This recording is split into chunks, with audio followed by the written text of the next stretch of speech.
22 ഏക്കറിൽ സ്ഥിതി ചെയ്യുന്ന ഒരു അമ്പലം കാണാൻ പോയാലോ? അതും വെള്ളത്താൽ ചുറ്റിപ്പറ്റി കിടക്കുന്ന ഒരു ദ്വീപിലേക്ക്. എല്ലാവർക്കും നമസ്കാരം, ഞാൻ രഞ്ജിത്ത്. ഇന്ന് വിഷു ആയതുകൊണ്ട് ഒരു കൃഷ്ണന്റെ അമ്പലത്തിലേക്കാണ് നമ്മൾ പോകുന്നത്.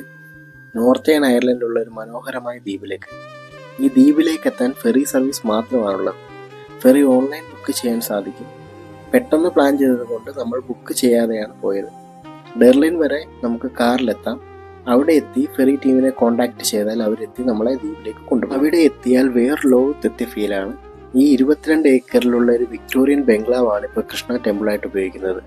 അമ്പലത്തിനുള്ളിൽ കൃഷ്ണനും രാധയും ഒരുമിച്ചുള്ള പ്രതിഷ്ഠയാണ് കാണുന്നത്. എല്ലാ സൺഡേയും ഇവിടെ വിശേഷ ദിവസമാണ്. ജന്മാഷ്ടമി പോലുള്ള സ്പെഷ്യൽ ഒക്കേഷൻസിലാണ് ഇവിടുത്തെ ഉത്സവം.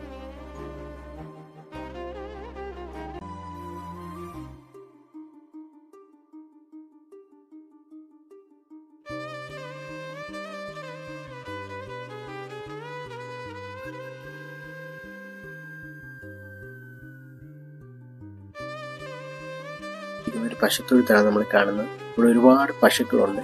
ഇവിടത്തേക്ക് വേണ്ട പാലെല്ലാം അവർ ഇവിടെ നിന്ന് തന്നെയാണ് ഉൽപ്പാദിപ്പിക്കുന്നത്. അതേപോലെ തന്നെ പച്ചക്കറി എല്ലാം അവർ ഇവിടെ തന്നെയാണ് ഉൽപ്പാദിപ്പിക്കുന്നത്. അതിശയം തോന്നിയ ഒരു കാഴ്ചയാണ് ഇപ്പോൾ കണ്ടുകൊണ്ടിരിക്കുന്നത്. കാരണം ഞങ്ങൾ വന്ന സമയത്ത് ഒരുപാട് മാനുകളെ ദൂരെയായിട്ട് കണ്ടു. അതിൻ്റെ അടുത്തോട്ട് കുറച്ചൊക്കെ അടുത്ത് ചെല്ലാനായിട്ട് പറ്റി. പക്ഷെ അടുത്തോട്ട് ചെല്ലുമ്പോഴത്തേക്ക് നമ്മളെ കണ്ട് പേടിച്ചത് ഓടിക്കൊണ്ടിരിക്കുകയാണ്. ഈ യാത്രയെ ഏറ്റവും മനോഹരമാക്കിയ ഒരു കാഴ്ചയാണിത്.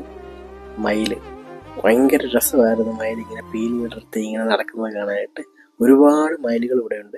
അതിൽ ഒരുവിധം എല്ലാം ഇങ്ങനെ പീലി വിടർത്തി ഇങ്ങനെ ഒരുപാട് സമയം ഇങ്ങനെ നിന്നു. അപ്പോൾ നമുക്ക് ഫോട്ടോസൊക്കെ എടുക്കാനായിട്ടും കാണുന്നവർക്കൊക്കെ ഭയങ്കര സന്തോഷം തരുന്ന ഒരു കാഴ്ചയായിരുന്നത്. ഇത് ശരിക്കും അത്ഭുതപ്പെടുത്തിയൊരു, ഈ കൃഷ്ണ ഐലൻഡിൽ നമ്മളെ ഏറ്റവും കൂടുതൽ അത്ഭുതപ്പെടുത്തിയ ഒരു കാഴ്ചയാണ് ഈ മയിലിൻ്റെ.